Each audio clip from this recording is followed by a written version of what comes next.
ఆయన పిల్లవాడిగా 4వ తరగతి ఇంగ్లీష్ మీడియంలో 4వ తరగతి ఆయన పాస్ అయినప్పుడు ఆయన బంధుమిత్రులంతా కూడా పండగ చేసుకున్నారట. కానీ ఈ పెత్తందారుల పత్రిక, ఆ ఈనాడు పత్రిక, కానీ ఆ పత్రిక ముసుగులో తాము పాటించే ఈ అంటరానితనాన్ని, అబద్ధాలతో అందమైన మేకప్ వేయాలనుకున్న ఇలాంటి దుర్మార్గులు, ఇలాంటి నీచులు మన దళితులకు, మన బహుజనులకు వ్యతిరేకులు, చివరికి చరిత్ర కూడా ఇలాంటి వాళ్ళు వక్రీకరిస్తూ రాతలు రాస్తా ఉన్నారు అనంటే ఏ స్థాయికి నిజంగా పాత్రికేయం పడిపోయింది అని చెప్పి ఆలోచన చేయమని కోరుతా ఉన్నా. ఈరోజు పేద కులాల వారు ఎప్పటికీ కూడా తమ పొలాలలో పనివారుగానే ఉండిపోవాలట. పేద కులాల వారు ఎప్పటికీ కూడా తమ ఇళ్లలో పనివారుగానే ఉండిపోవాలట. తమకు సేవకులుగా ఉండిపోవాలట. చిన్న చిన్న వృత్తులు, చిన్న చిన్న వ్యాపారాలు మాత్రమే వాళ్ళు చేసుకోవాలట. తమ అవసరాలు తీర్చే వారిగా మాత్రమే వాళ్ళు మిగిలిపోవాలట. ఇలాంటి ఆలోచనలు కూడా రూపం మార్చుకున్న అంటరానితనమే. పేదలు ఏ హాస్పిటల్లోకి వైద్యం చేయించుకుంటున్నారో ఆ గవర్నమెంట్ హాస్పిటళ్లలో ఎక్కడైతే పేదలకు ఉచితంగా వైద్యం అందుతా ఉందో అటువంటి హాస్పిటల్ కూడా నీరుగార్చడం, పేదలు ఏ బస్సుల్లో అయితే ఎక్కుతున్నారో ఆ ఆర్టీసీని కూడా ప్రైవేట్కు అమ్మేయాలని అనుకోవడం, ఇవన్నీ కూడా రూపం మార్చుకున్న అంటరానితనమే.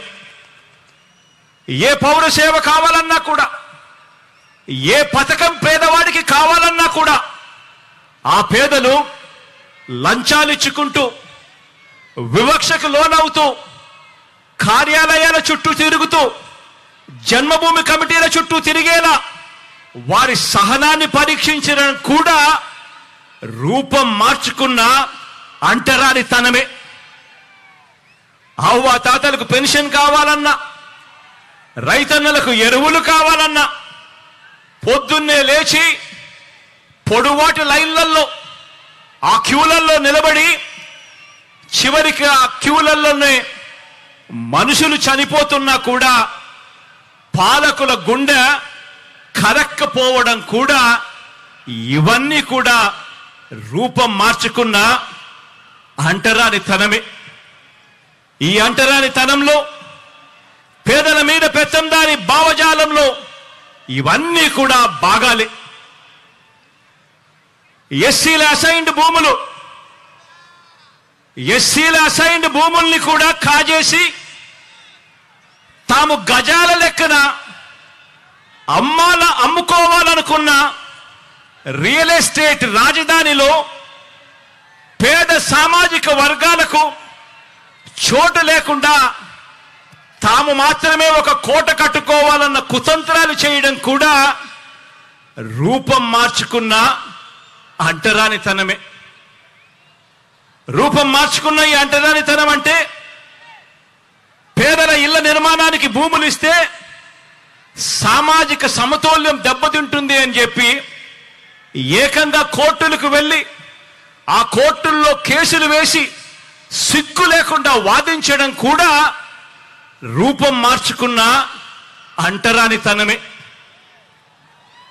రూపం మార్చుకున్న అంటరానితనం అంటే మన ఎస్సీలు, మన ఎస్టీలు, మన బీసీలు, మన మైనారిటీలు, మన నిరుపేద పిల్లలు చదువుకునే ఆ గవర్నమెంట్ బడులలో ఇంగ్లీష్ మీడియం చదువులు చెప్పడానికి వీల్లేదని కోర్టులకు వెళ్లి సైతం పిటిషన్లు వేయడం కూడా రూపం మార్చుకున్న అంటరానితనమే.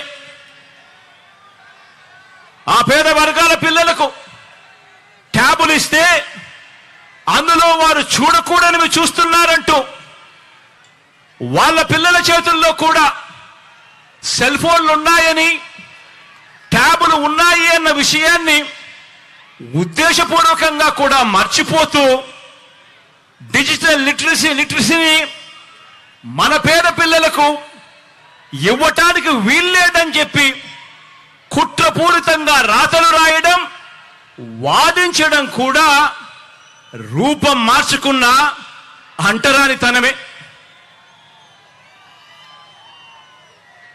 స్వాతంత్రం వచ్చి 77 సంవత్సరాలు గడుస్తా ఉన్నా కూడా ఇప్పటికీ కూడా అలాగే మిగిలిపోయి ఉన్న ఈ రూపం మార్చుకున్న ఈ అంటరానితనం మీద ఈ 56